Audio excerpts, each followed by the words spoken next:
This week on The Travel Detective, welcome to St. Helena, one of the most isolated islands in the world. Britain's second oldest colony is 1,200 miles west of Angola, 1,800 miles east of Brazil. It's right smack in the middle of nowhere in the South Atlantic. It's not easy to get to, but it's great to be here. The true hidden gem of St. Helena, that's our cover story. Plus, did you ever arrive to a hotel with a guaranteed confirmed reservation, only to be told there are no rooms? Travel Weekly's Arnie Weissman tells us your options, and most importantly, your rights. And then, TSA PreCheck and Global Entry are great ways to shorten the lines at the airport. But I'll introduce you to an innovative system that will clearly get you through those lines even faster. I'm Peter Greenberg. That story and more on this edition of The Travel Detective.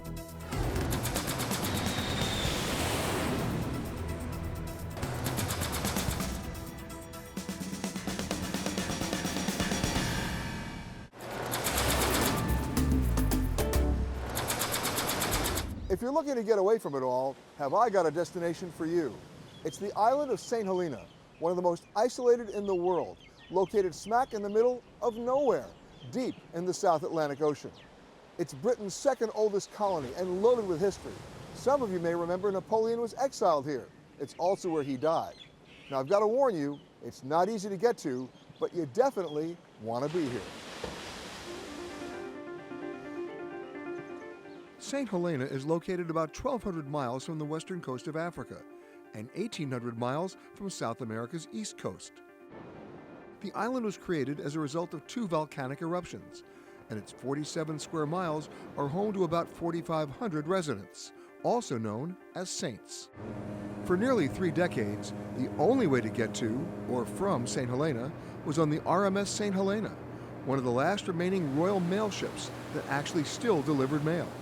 The ship was a literal lifeline for the island, delivering not only passengers, but food, clothing, medicine, and supplies across the South Atlantic. And that journey between Cape Town and St. Helena took 5 days. But in January 2018, the RMS St. Helena made her final voyage. She was given a farewell party fit for a queen as she left St. Helena for the very last time. Now, a container ship still arrives about once a month to bring vital supplies to the Saints. But what about passengers? Today, the only way to get to St. Helena is by plane, a small twin-engine jet that comes in twice a week from Johannesburg.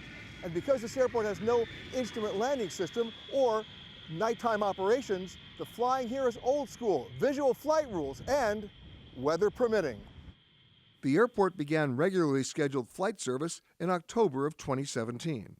The plane can carry about 80 passengers, plus cargo.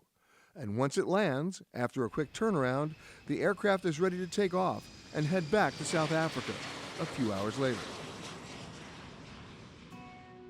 And if you're still not convinced that St. Helena is unlike most any place else you may have visited, here are some statistics for you. The number of police on the island, 24. And firefighters, just 12. Some license plates only have 1 digit, and none has more than 4. Want to call a home or business? You only have to dial 4 numbers.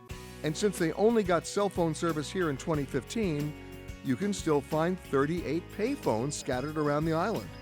But here, they're actually called smartphones. The crime rate, virtually non-existent. When I was here, the biggest case, 2 missing 5-pound dumbbells stolen from the gym. The police are on the lookout. Oh yeah, they've got a post office here and they sell lots of commemorative, colorful stamps. But if you're looking for daily mail delivery... So when does the mail come in? The mail comes in twice a month. That's it? Yes. Translation, you can forget about it. Oh, one last note. Number of ATM machines? 0. So bring cash. It goes without saying that on an island in the middle of the South Atlantic, there are plenty of boats. And if you like to dive, you're in for a treat.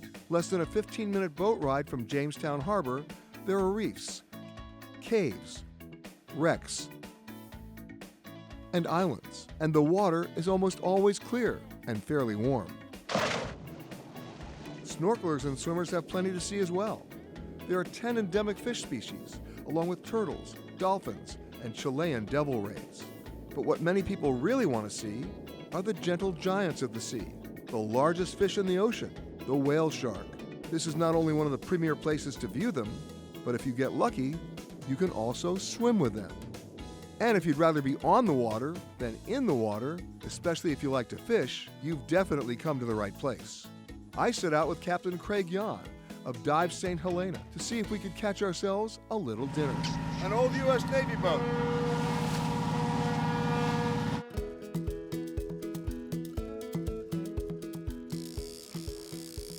Don't normally get behind men like this, but it's the only time to put your belt on. It didn't take very long, less than 10 minutes after leaving shore, to get our first bite. All right, yellowfin tuna. One rod in, one fish out. Yellowfin tuna. That's dinner for everybody. And then, just a few minutes later, Here we go. Yep, almost. Oh yeah. Here we go. He's running. Oh yeah. You ready? Whoa! He is really going nuts. The drag is just going. I may lose him. Where are you, Craig? I need some help here. All right. Two hooks in, two fish out. we had plenty of fish to bring home for dinner. Right now, it was time for lunch. Guys, can you say sashimi? Wow, this is great. And as we soon discovered, the fishing is only one reason that keeps Captain Craig on St. Helena. Yes, well, it's totally unique. The fact that we are isolated from the rest of the world. Once people come to the island, our visibility, what we have to offer, marine life is probably the biggest draw card. And then the island in general, the peace and tranquility, what you get from the local people, you become part of the island when you visit. Name another destination where you can just get up in the morning, get out on your boat, and 8 minutes later hook a tuna. I don't know. The island is also gifted with its fair share of history, like its most famous or perhaps infamous resident. Most people think that Napoleon was exiled to the Italian island of Elba, and he was. But he then escaped and fought the British at the Battle of Waterloo in 1815, and he lost. The British wanted to make sure that Napoleon could never escape again, so he was shipped to the South Atlantic to St. Helena, and he moved into a hastily renovated house called Longwood. By most accounts, Napoleon hated St. Helena, and despite the luxury accommodations, he wasn't fond of Longwood either. Today, the house is maintained by the French consul on the island. But there was a consolation. The British gave Napoleon and his entourage a daily ration of 40 kilos of beef, 9 chickens, and 17 bottles of wine. Upon Napoleon's arrival to St. Helena, his first view of the island would have been of the imposing black cliffs rising out of the ocean around the valley of Jamestown. He reportedly spent just one night there and never returned. Longwood House, on a windy bluff about 4 miles away, had already been chosen as the best location for Napoleon's exile, as it was deemed a difficult place from which to escape. The residence was an old summer house owned by the East India Company and required restoration and an extension to accommodate Napoleon and his crew before they could move in. But even with the extensive renovations to the house, the living conditions were still not what Napoleon was used to. The location was damp, moldy, and rainy, and reportedly aggravated the emperor's health. Today you can still visit the house and imagine Napoleon scanning his maps on the billiard table in the anteroom, or peering through the holes he'd cut in the shutters in order to spy on the people in the garden. The home contains many of the original furnishings and over 900 artifacts, as well as some replicas, like the camp bed where Napoleon died in 1821, a subject that remains controversial. Some say that he was poisoned, while others believe he died from boredom. But the evidence from an autopsy suggests that he may have died from intestinal problems, perhaps caused by stomach cancer. He was originally buried in the Sane Valley, just a short drive from Longwood House, but his body was then exhumed and returned to France 19 years after his death. The empty tomb, surrounded by a small fence in the middle of a clearing where Napoleon loved to take walks, can be seen today and looks much like it might have looked when the emperor was laid to rest. Now, if you'd like to keep fit while visiting St. Helena, I've got just the thing for you. How about a climb up this? A 699-step staircase that rises 600 feet from Jamestown to Ladder Hill Fort. Today it's used mostly for exercise, but there was a time when it served a more practical purpose. 83-year-old Basil George, a lifetime island resident, knows a thing or two about the ladder and about St. Helena. What we have here is what they call Jacob's Ladder. It was put in 1829. On the side you'll see slopes, and on the slopes they would have had 2 railway lines. It was a farming community. They had to provision something like 1,000 ships a year. Before Suez, 1,000 ships a year calling, and they had to provision these ships. So 2 railway lines and 2 carriages. It was counterbalanced. So as they were bringing things down, they were taking things up. And what were those ships doing in St. Helena? Before the Suez Canal opened in 1869, the island was a major reprovisioning stop between Europe, India, and the Far East. Once the canal opened and the ships stopped coming, the ladder was used for more practical purposes. Growing up on St. Helena, schooling for us was only up until 15. There was some spare rooms up in the fort. We had to walk up the ladder and down. Yeah, every day, yes. But as they say, kids will be kids. You know, young people, that you have a challenge. So what we used to do is to slide down the ladder, you know, and so yes, at my age now, I mean, it's like riding a bicycle. You never stop knowing how to do it. Yeah, so I only give you a demonstration. I won't go up very far. All right. So what you do is you take all the weight and friction across your back. Yes, like this, and then you use this hand as the brakes and this foot so you can control the movement of your body. All right? Okay, go.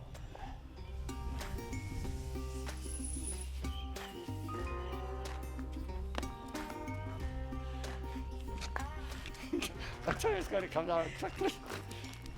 Okay, there it is. I think that's an interesting thing. This one piece will make 52 layers. Watch on mobile devices or the big screen. All for free. No subscription required. But the history of the ladder is just a fraction of the St. Helena story. The thing about St. Helena is it was inhabited because of its important trade in the days of sailing ships with the Far East. So it was settled by the English at the time in 1659. It was run by the English East India Company as a company island. Its wealth at one time was more than England itself. What's the most special thing about this island? I would say place and people. It's a great place. The environment is great, it's attractive, the climate's good. It's a challenge too. The only way I can say it is that we had an awful history to start with. We had a very divisive society. We had a garrison here to defend the place. We had slavery. Our slaves came with the East India Company trading with the Far East. They were treated as property. A few generations after slavery was abolished in the 1830s, we've come together with a common identity. Our transition took place in the 1800s, and to me, as a people, I think that's special. If you want to get to the top of St. Helena, you borrow one of these. No, you can't rent one. That's impossible. What you do is you ask one saint, who asks another saint, who asks a third saint, and then maybe they loan you one. But there's another reason why you come up to the top. Like most St. Helenans, you come here every day to find out what the weather's going to be. Since 1976, the team here at the St. Helena Meteorological Station has been releasing a weather balloon at 11:15 every morning to monitor the upper atmospheric conditions on the island. The hydrogen-filled balloon contains a small, lightweight device that measures temperature and relative humidity every 2 seconds, and a GPS receiver identifies the balloon's location and sends data back to the station to be calculated. And the important thing is that this data is used not only for the island's forecasts, but it's also sent on to the United Kingdom to track global weather patterns and climate change.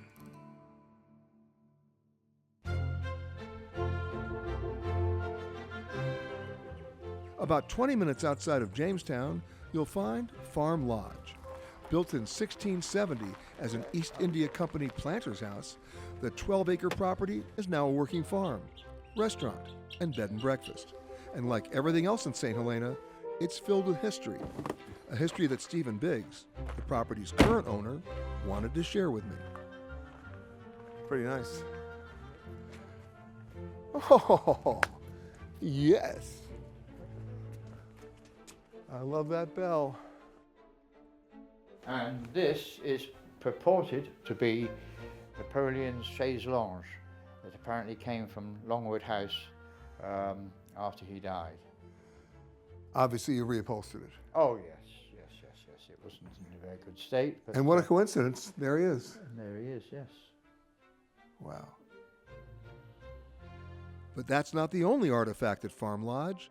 There's also a wine cooler that belonged to Napoleon. But what I really wanted to know is what keeps Stephen here.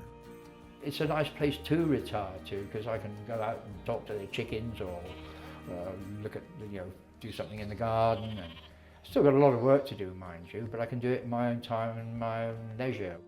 It's a very friendly island. Everybody knows everybody. There's only about 4,200 people on the island.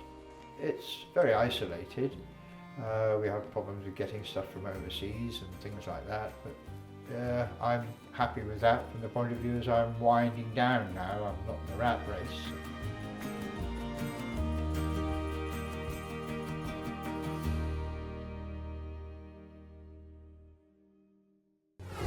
Have you ever showed up at a hotel to the front desk with a guaranteed room reservation only to be told there are no rooms available? Well, are you out of luck? Do you have nowhere to go? Not really.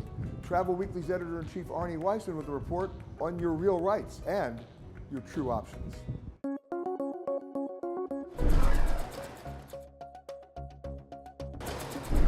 It happens all the time and more often than you think. You arrive at a hotel with a guaranteed, confirmed reservation, only to be told there are no rooms. What do? What can't you do? Well, first, you have to understand the real definition of terms. Guaranteed reservation only guarantees you'll be charged for the room if you don't show up. But in this scenario, you have shown up. What happened? Like the airlines, hotels regularly overbook, expecting some last-minute cancellations. But on occasion, everyone shows up, and like an oversold flight, there are more people than can be accommodated. So, in this scenario, are you sleeping in the lobby? Not even close. You have options, and you have rights. First, and especially if you've confirmed the room with a credit card, the hotel will attempt to walk you. That's an industry term for physically sending you to another hotel for the night. In this case, that room cost should be on the hotel. And in most cases, if you've booked your original hotel for more than one night, they'll bring you back the second night. But before you accept that offer, remember this: a full hotel is not necessarily a full hotel. Ask the front desk clerk if they have an out-of-order room. What's that? It's a regular hotel room that's been blocked out of their inventory because something is wrong with the room. A mirror might be cracked, the phone out of order, or a lampshade broken. But if the bed and the bathroom work, tell them you'll take that room, and it should actually be at a discount. Are you staying at a big convention hotel? The key to getting a room here is understanding the word booked versus blocked. Large blocks of prepaid rooms are being held by corporations or groups attending the convention. Ask the manager to tell you which person at these companies controls the hotel block. And if they aren't using a room they've already paid for, they'll be only too happy to release it to you. And if all else fails, try this on for size. Ask the desk clerk what would happen if the President of the United States came in and wanted a room. Well, of course he'd have one for him. Tell him, good news, I just spoke to the White House. He's not coming. I'll take his room. Everywhere I travel, I try to walk my destination. It's often the best way to see a new city, town, or village. But it's not just the things you view, but the people you meet. That's especially true overseas. But in the U.S., we have some of the least walkable cities. In the most recent study, American cities were ranked on their walkability, the distance folks have to walk to get to parks, lakes, historic districts. Coming in at number 3 as America's least walkable city is Winston-Salem in North Carolina. With its metro area of 132 square miles, a car is a must. Number 2, Chesapeake in Virginia. Topping the list as the least walkable city in the U.S., Fayetteville, North Carolina. There are almost no bike lanes, and almost all errands in Fayetteville require driving. On the other hand, the most walkable cities in the U.S., New York, San Francisco, and Boston.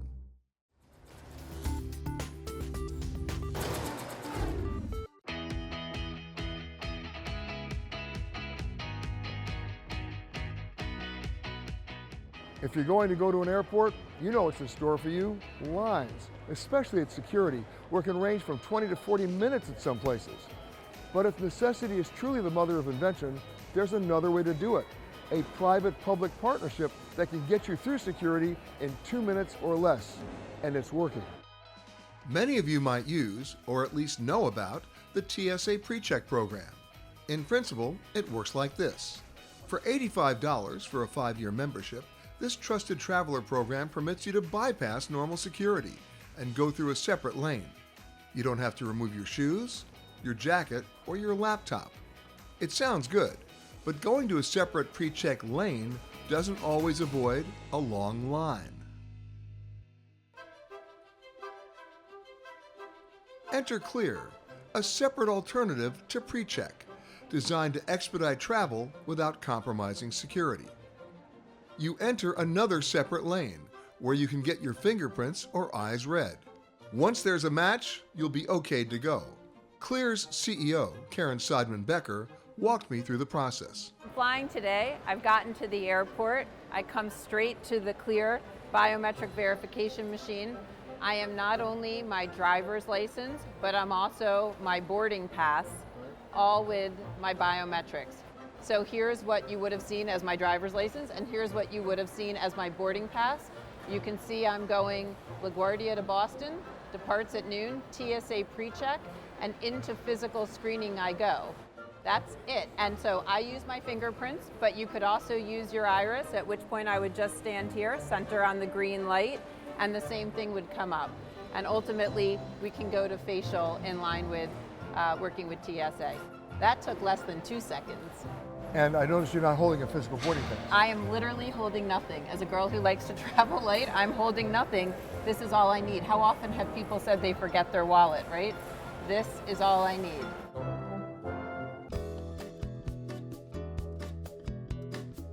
Part of what makes Clear work is that once you go through the biometrics process, you don't have to show anything else until you get to the gate.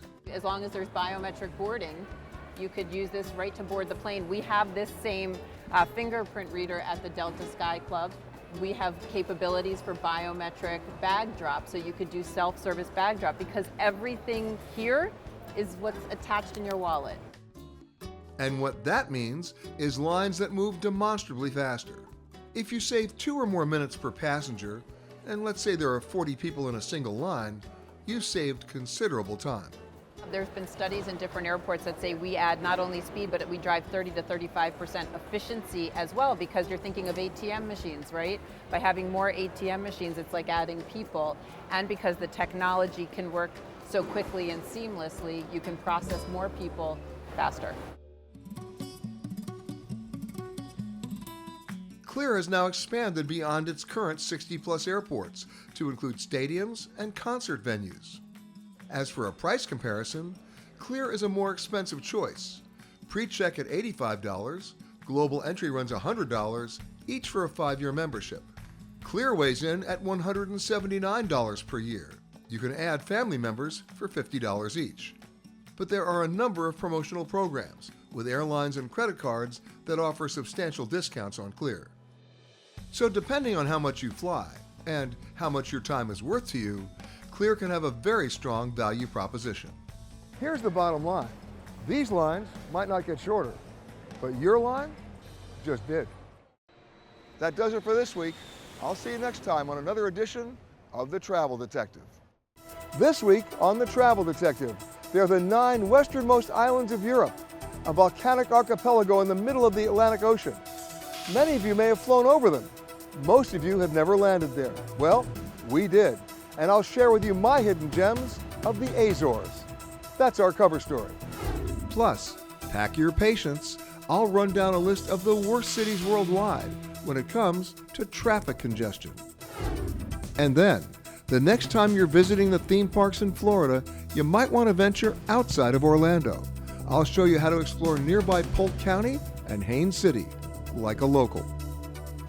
I'm Peter Greenberg. There's all this and more on this edition of The Travel Detective.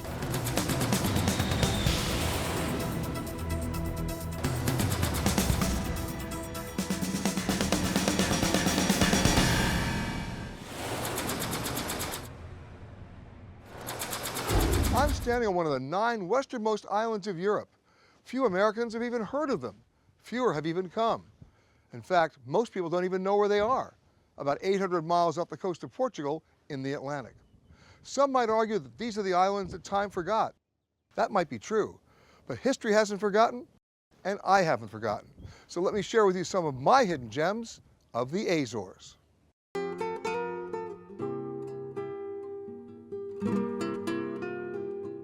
From the very beginning, when the islands were first discovered in the 15th century, explorers described the archipelago as mysterious. But these islands soon had great appeal for visitors attracted to the mythology of the Azores, as well as their strategic location. Many explorers claim to have visited the islands, but the official discovery of the Azores is credited to Diogo de Silves around 1427, when he landed on the easternmost islands of the chain. But the question surrounding who first found the Azores is only a small part of its colorful history, which also includes controversial theories surrounding prehistoric settlements, volcanic activity, pirates, and revolutions. During World War II, many people continued to discover the Azores almost by accident. The U.S. built an airport on Santa Maria Island, and after the war, the Azores became a major and mandatory refueling stop for transatlantic flights going to and coming from North America. No planes had the range to get to any European capitals. But today, it's not a refueling stop. The Azores has become a bona fide destination. As the closest part of Europe to the United States, it's only about a 4.5-hour flight from Boston or New York to Ponta Delgada, the capital of San Miguel, the largest and most populous island in the chain. Situated in the crater of a dormant volcano are twin lakes, one blue and the other green. Legend has it that the lakes were filled with the tears of a green-eyed princess who fell in love with a blue-eyed shepherd, but the two were forbidden to ever be together. The best view of the lakes can be seen from Vista do Rei, the King's Lookout, but you can also rent a kayak and get out on the water to see the colorful lakes up close. From the water, you'll get a real sense of being inside a crater. And paddling both lakes, you can see, up close, the ecological diversity that creates the difference in color when the sun shines on them.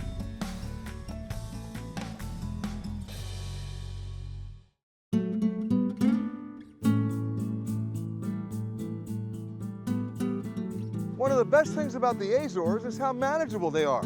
On the island of San Miguel alone, more than 100 miles of roads that circle the island, making it really easy to get around, not to mention dozens of trails up on the hill. You know what that means? You got to do it. And there are some great places to ride along the water. And if you're looking for history, you don't have to ride far to find it. Ceramica Vieira, a pottery factory just outside of Ponta Delgada, has been around since 1862, and it's been in the same family for 6 generations. If you're a fan of traditional blue and white Portuguese ceramics, you'll find plenty to choose from. But if you want something a little more personal, something to take home with you, the folks here in the factory will teach you how to do it yourself. All right, gonna get messy here.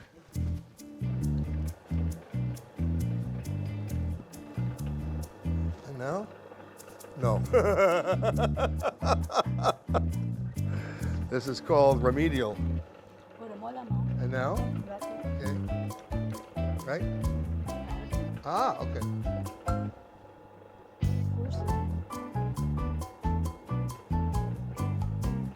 wow.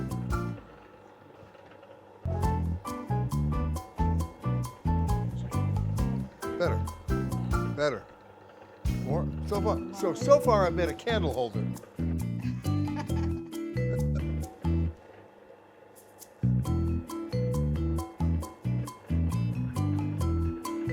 Better. Now we do this, right?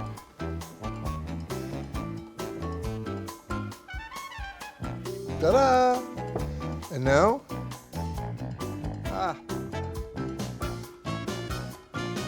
yes! Good. I dare you to high-five me. I'm gonna quit while I'm behind. But there was no quitting quite yet. Once my piece was finished in the kiln, it still needed to be painted. I'm gonna paint this with this.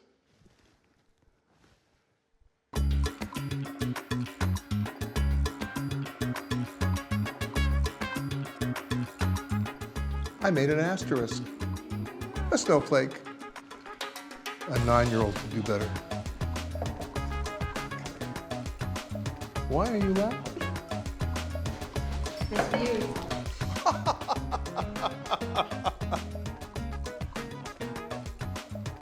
And how much does it retail for? Don't even ask. But on second thought, I changed my mind.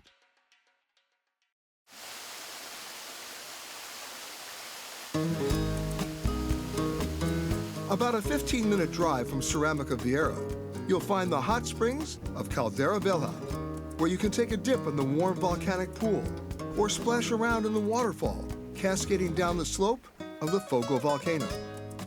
Now, if you insist on visiting an actual spa, then go to the nearby Termas das Caldeiras, tucked away in a little mountain village. This simple, rustic spa has private tubs in their treatment rooms, where you can also choose from a menu of traditional spa services. But the best? Massages and facials that incorporate local mud and hot volcanic stones. But in the Azores, volcanic energy is useful for more than just supplying nature's hot tubs with warm water. Around Furnace Lake, you'll find designated areas to cook a Portuguese specialty called cozido. It's a stew composed of a farmer's market's worth of veggies and a selection of meat. But here, it's called cozido de furnace because it's cooked in an underground steam chamber powered by the island's volcanic hot springs. Long time ago, after an earthquake, they opened some holes, and the people discovered can cook inside the holes. This is start with the lumberjacks working around here. They need to reheat the food, and they put the pans or the bags inside the holes and make their own food during the time they're working. Vitor Veloso is the head chef at the Terra Nostra Garden Hotel. That's in Furnace. And every single day, he's preparing cozido for the hotel restaurant. Each pot, which serves 25 to 30 people, is cooked in one of these steamy holes at a temperature that averages about 190 degrees.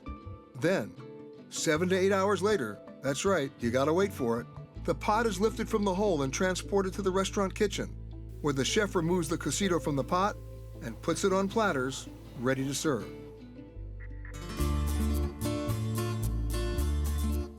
If you feel like you need a little bit of exercise after a meal like that, here's a hint, you will. You might want to take a walk through the hotel's namesake botanical gardens. And on the way to the garden, stop by the massive thermal pool. Built in 1780 and enlarged in 1935, the brown water may not look very enticing, but it's just minerals and dissolved iron that gives the pool its murky appearance. The garden itself, which is the oldest botanical garden in the archipelago, was built in the traditional style of a classic English garden. And it contains unique collections of European flowers, plants, and ferns, as well as groves of bamboo, palm, and giant ginkgo trees. And then there's a hidden gem within the hidden gem. At the 14-room Furnace Lake Villas, you'll find a hotel, a restaurant, and a farm. Looking for a truly immersive experience? Well, first, you gotta suit up.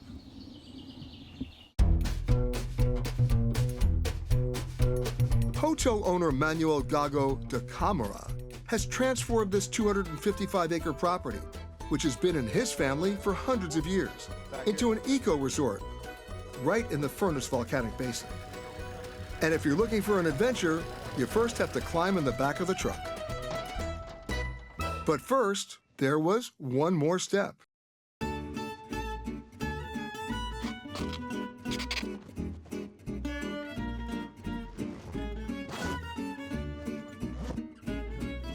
There we go. All right, so I've got my hazmat suit on. What are we doing next? Well, I'm preparing some smoke. This material Why is... smoke here? If you have smoke, you have a fire. So the animals go home and they stay in their nest. This way you can... By the way, I like the idea that they're going to stay inside the hive. It's the best. Okay. Let's do it.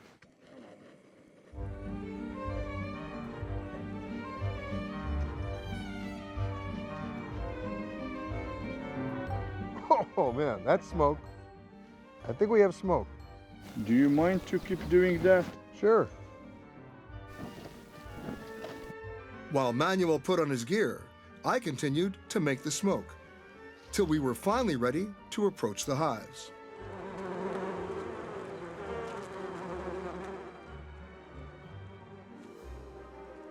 Oh yeah. Got a lot of bees in there. You have good honey? Yeah. Oh yeah. Some smoke, please. Okay. Here we have a nice honeycomb.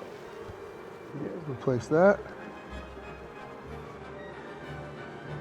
And that's it. We're done. We are done. We got honey. We got honey. All right. We have our lunch. Let's leave before they find out. Let's do it. And now for the fun part. All right, so now we're back. Let's take our honey. We will use this proper knife. Okay, I'll let you do that. Would you like to try? Sure. It's just to cut a bit, like that. Oh, you actually cut the whole, ah. You want to try? Yeah, sure. Cuts. Be careful. Keep going? Down, yes. All the way down. Exactly. There's the honey. And here is the honey. What we do here, is, for me, it's the best honey, is when you have the honey dropping down instead of use the centrifugation to expel the honey to the sides. Here you have the most pure honey you can have. It was still not clear how Manuel was going to get all of that golden honey out of the honeycomb. Now you see it. Wow. Now it comes out. Yeah. You want to try? Yeah. What I do? Yeah, tell me what you do. I do that. Eat the whole thing. Oh my God. Okay. You have the honey and you have the wax. Don't eat the wax. That's honey. The most pure you can have. That's great. That is so sweet. And you can't get fresher than that. No. We just brought it back. It's important. Wow. And speaking of bringing it back, it's going right in here. Boom. Done. Yeah, my favorite word, done.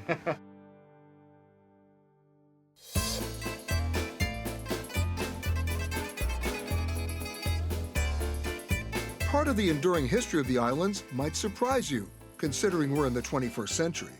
In the Azores, they've been doing bullfights for more than 4 centuries. But what distinguishes these bullfights from anywhere else in the world is that here, they don't kill the bull in the ring. And then between May and October, every single night around 6:30, they run the bulls through different villages around the island.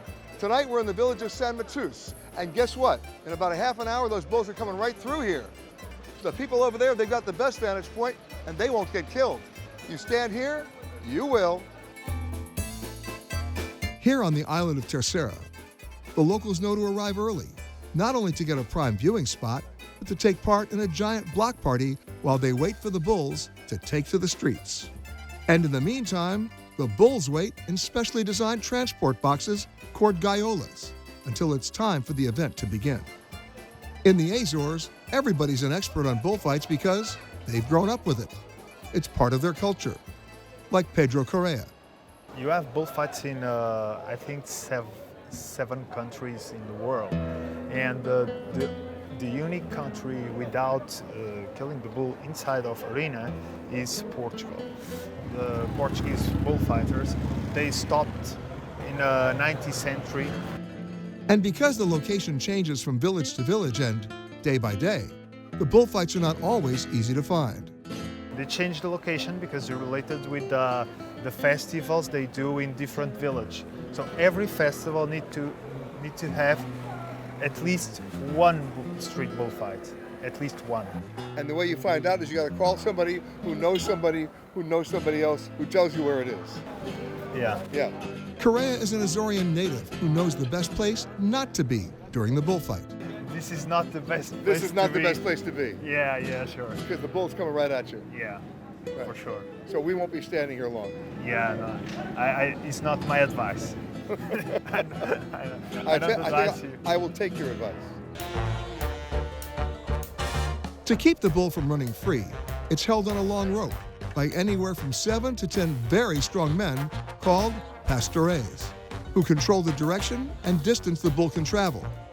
And while the bull can't get free, it can get wild.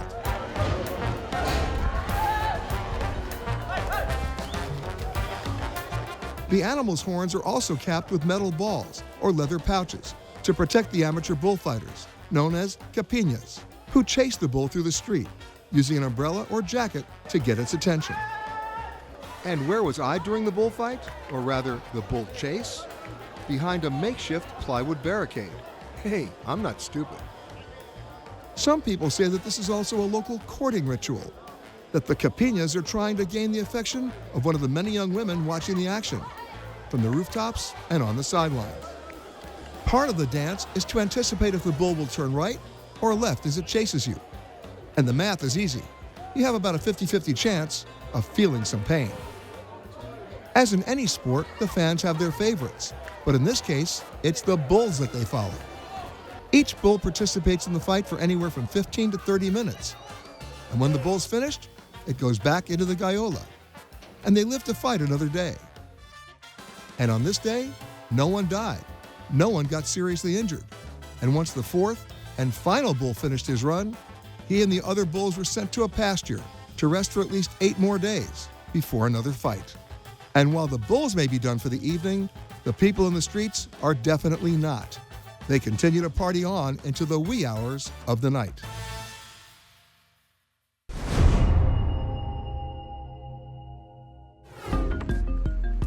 We are spending more and more time stuck in our cars when we travel. It's not exactly a news bulletin that traffic is getting worse, but if you're traveling out of town, it might help to know which cities have the worst traffic so you can plan accordingly. So, which city does have the worst traffic? It might surprise you. It's Moscow. Drivers there spend an average of 210 hours a year just sitting. Number 2 is Istanbul, followed by Bogota, Colombia, and Mexico City. And where do U.S. cities rate? If you think the worst is Los Angeles, think again. It's Boston, where drivers lose 164 hours a year to congestion, followed by Washington, D.C., Chicago, and New York.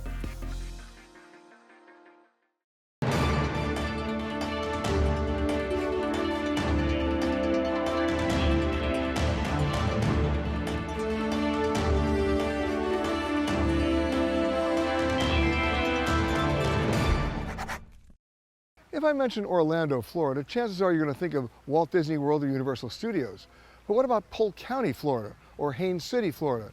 Chances are you don't even know where they are, and you've never heard of them. Well, they're in Central Florida as well, about midway between Orlando and Tampa, and a perfect hub to see all those theme parks and then a few other attractions that may not be in the brochures or the guidebooks. Not only that, an alternative to staying at the theme parks or at expensive hotels. Resorts like the Balmoral Development, where you can stay in homes fully equipped for about $130 a night. Try that for a family of 4 or 2 families staying together. It becomes an affordable and meaningful alternative. And this meaningful alternative has a lot of space for the families to share. We are on 115 acres. When fully built out, we will have 230 vacation homes. 90% of those units all have their own private swimming pool. Throughout Balmoral Resort, you'll find activities like mini golf and sand volleyball, and of course, their on-site water park. We have a gym and fitness area. We have a bar and restaurant on site. We have a picnic area, a big grass play area, and we have a fishing dock. The fishing dock here is catch and release. So when they catch those fish, they must throw them back in. And while here it's catch and release, once you get out of the resort and into the rest of the county, it's a different story. Around Polk County, you'll find a lot of outdoor activities, like fishing at Lake Eva right down the street, or airboating at Lake Kissimmee. But I found another way to get out on the water. Just about 30 minutes from Balmoral Resort, you'll find one of Central Florida's biggest surprises, the Safari Wilderness, a place where you don't just get to see the animals, you get to interact with them. While you're here, you'll see wildlife like water buffalo, llamas, and deer, just to name a few. And they can get pretty close to you. And the ones I was here to see were just a short kayak ride away. There are more than 260 acres out here, more than 500 animals and 43 separate species. Part of the fun, of course, is you get to come out here and kayak in some alligator-infested waters. Hey, after all, it's Florida. And one word of caution, because it's Florida, take my advice. One word, sunscreen. But we weren't out here for the alligators. We came to see the lemurs, and they were hungry. Look at this. Just hold your hand out flat, and they'll take it right out of your hand. Yes. Who wants one? You want one? Okay. Look at this. At this point, this should be a barbershop quartet or a quintet. Okay, who wants one? Here we go. Okay. Very cool. These little guys weren't the only ones ready for a snack. Thanks to Central Florida's humid subtropical climate, it's an ideal location for growing certain types of fruit. Of course, there's oranges, but also tangerines, pomelos, and peaches. And the locals know that the best place to get some of this fruit is to go to the source, and you get to pick them yourself. Ridge Island Groves has over 100 acres of land, with 20 acres of orange groves and 13 acres of peaches. We got two different varieties, a UF1 and a Florida Glow. The UF1 is our main variety. These are bigger ones. These are our UF1s. These are what most people come out for. Ooh, wow, look at that. Yeah, these are the big ones. I'm gonna try one right now. Look at that. The bottom part is the sweetest part in the peach. Right here? Yep, the bottom part. Mmm. Perfect. Yeah. How many can one person eat in a day? I can tell you when I'm picking, I can eat at least seven of them. I've counted the other day, I ate at least 7 of them. I don't think there's a limit. I mean, you just eat there, you can't stop. It's so hard to stop. Once you start eating, it's hard to stop. Not bad for 20 minutes of work. No? I know. Pretty good. I did pretty good, didn't I? Yeah. You want a peach? How about a couple? Once my basket was full, we headed back, but we weren't done yet. And you're never going to guess what the ice cream flavor of the week is. I'm absolutely shocked. Look what it is. Peach. Mmm.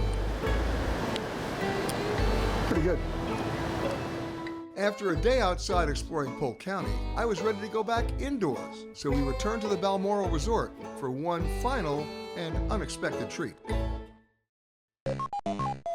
Its arcade is refreshingly 1983. Check out the world's largest Pac-Man board. And of course, I'm still terrible at this.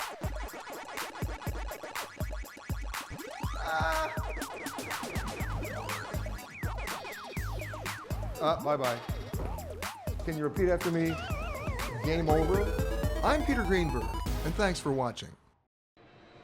That does it for this week. I'll see you next time on another edition of The Travel Detective.